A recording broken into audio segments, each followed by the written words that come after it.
Let the medieval times begin!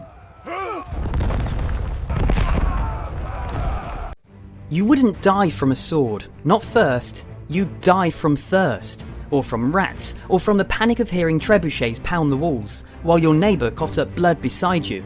And that's before the enemy even touches the gate. You think you'd survive a medieval castle siege? You wouldn't last 24 hours.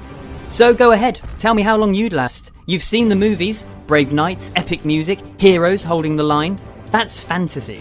The reality was starvation, sickness, despair, and it's only got worse from there. Picture this. You wake up, not to an alarm, but to a sound like distant thunder. A low, steady rumble. You stumble to the battlements, eyes squinting, breath tight, and then you see it. Not an army, a swarm.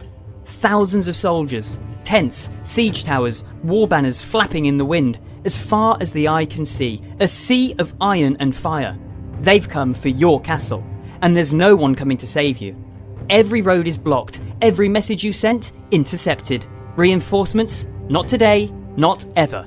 Your world just got smaller. The once mighty walls around you, they don't feel protective. They feel like the inside of a tomb.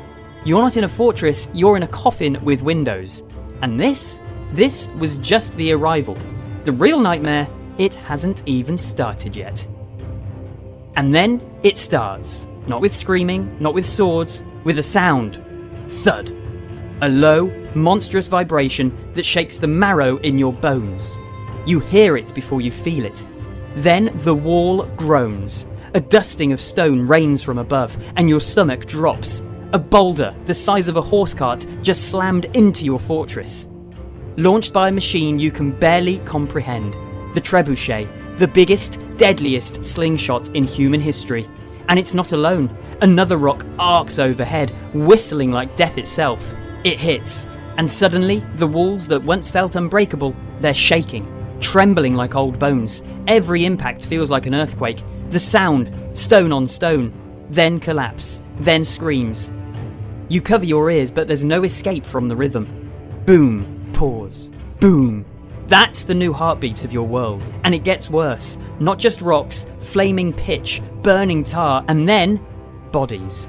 Plague-ridden corpses, animal carcasses, heads, all lobbed over the walls to rot in the streets and poison the air. You don't just fear being crushed anymore, you fear breathing, because even the wind has turned against you. Inside the castle, you're safe from the boulders, but not from what's coming next. Hunger. Not the kind you joke about when you skip lunch, the kind that makes your gums bleed, that turns your belly into a pit of acid, that makes boiled leather smell like a feast. Every crumb becomes sacred. You dream about food, then you wake up and chew linen. You chase rats and hope they haven't eaten poison. And that's the good part, because the thirst is worse. The well's gone dry, the streams have been poisoned or diverted. Every sip is a gamble.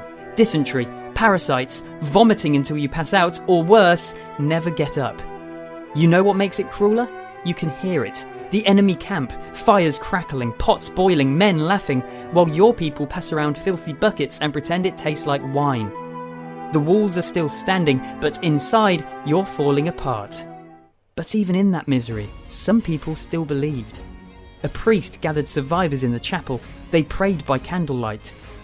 Mothers whispered stories to their children, pretending everything was normal. Someone claimed they saw smoke on the horizon, reinforcements. People dared to hope. Maybe we can hold out. Maybe they'll come. Maybe tomorrow will be better. But tomorrow brought flies, and the stench, and the sound of coughing, getting closer. Hope didn't die in one moment, it rotted, just like everything else. Hope didn't die in one moment, it rotted, just like the rest of the castle. You smell it before you see it. The air is thick, wet, sour. Waste overflows in corners, buckets are dumped into stairwells. People relieve themselves behind doors, in halls, on stone floors. You stop noticing the difference between mud and excrement. Flies swarm, rats multiply, the stench wraps around you like a wet blanket you can't peel off. Breathing becomes a punishment, and then comes the sickness. It doesn't announce itself, it whispers. A cough in the dark, a feverish child, a man vomiting into his hands. Then it spreads. Dysentery, typhus, measles, plague. People drop where they stand, or curl up and stop responding. You bury them when you can, but soon there's no one left to dig. The enemy still hasn't breached the walls, but the castle is already dying from the inside out. The walls still stand, but they're not safe. The enemy has other plans, underground. One night, you feel it. A faint tremor beneath your feet. No impact, no trebuchet, just vibration. You press your ear to the stone. Silence. Then, a whisper. Not voices, digging. The enemy is burrowing beneath your walls. They call it sapping, slow, silent sabotage. They dig tunnels, prop them up with timber beams, then they set the world gives out. A thunderous collapse, the wall you trusted shatters like dry bone. Dust, screams, a breach you never saw coming, and that's just the beginning. As the dust settles, you hear it. Wood creaking. Something massive moving. Then you see it. A siege tower, 3 stories high, rolling towards your wall like a wooden monster. Inside, dozens, maybe hundreds of enemy troops. Archers fire from the top, bolts rain down, forcing you to duck, run, bleed. You scream for more arrows, more fire, anything, but it's too late. The tower locks into place, a ramp drops, and a wave of steel crashes down on your battlements. You're outnumbered, exhausted, starving. They're fresh, armoured, hungry for blood. If they don't take the walls, they'll take the gate. That's where the ram comes in. A tree trunk capped in iron, swinging on chains. Boom! The sound is indescribable, a thud that rattles your teeth. Boom! Hinges strain, stone cracks, your spine tightens. Boom! And your hope splinters. Every hit chips away at your future until the door is gone, the frame is cracked, and the last barrier between you and what's coming next is air. The walls are broken, the gate is gone, now they come inside. If you pictured knights dueling gracefully under torchlight, forget it. There are no elegant sword fights, no slow motion hero moments, just a suffocating, screaming tangle of iron, flesh and fear. You fight in stairwells, in hallways, on blood-slick stone. There's no room for fancy footwork, just hacking, stabbing, bludgeoning.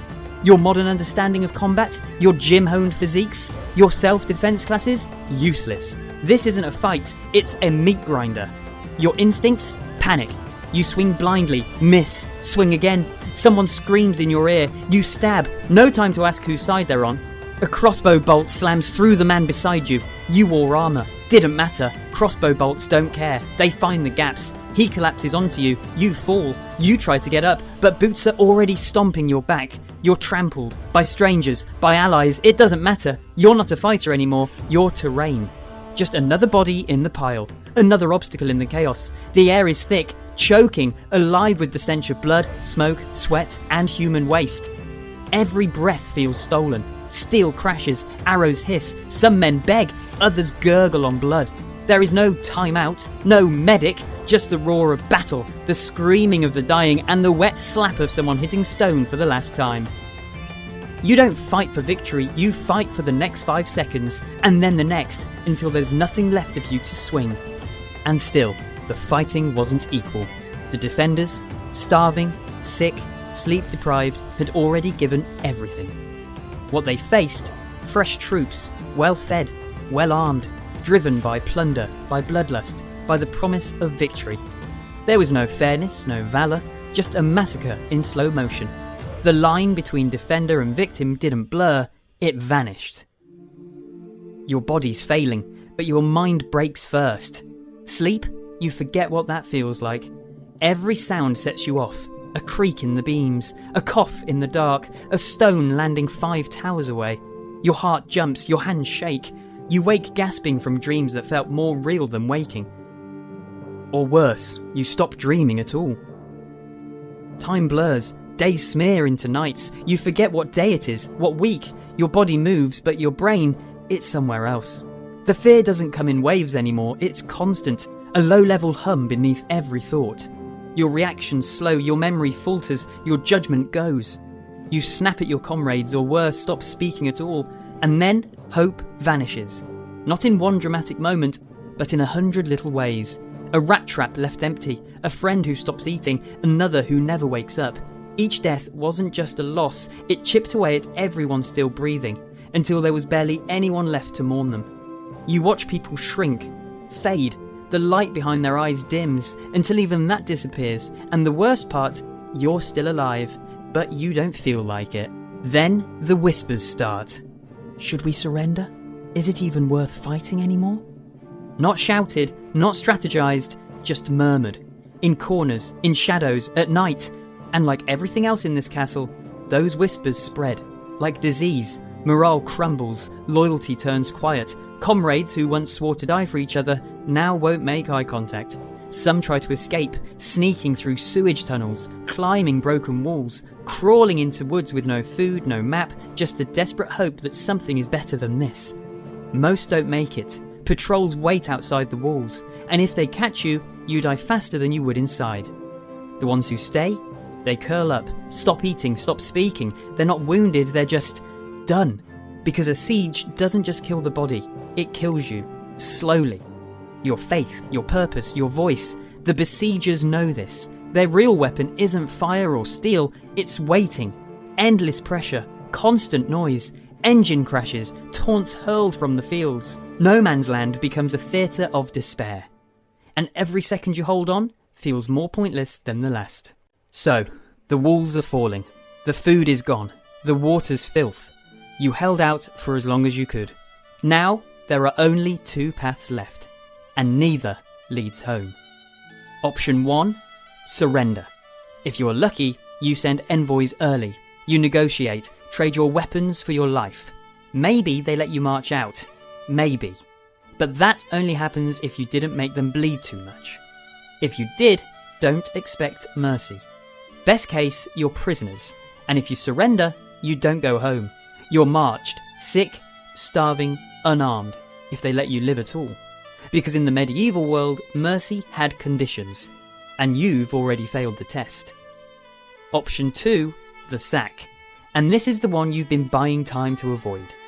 The moment the gates break, the moment the breach is wide enough, there are no rules, just fury. The army that's been sitting outside for weeks, starving, rotting, freezing, finally gets to vent.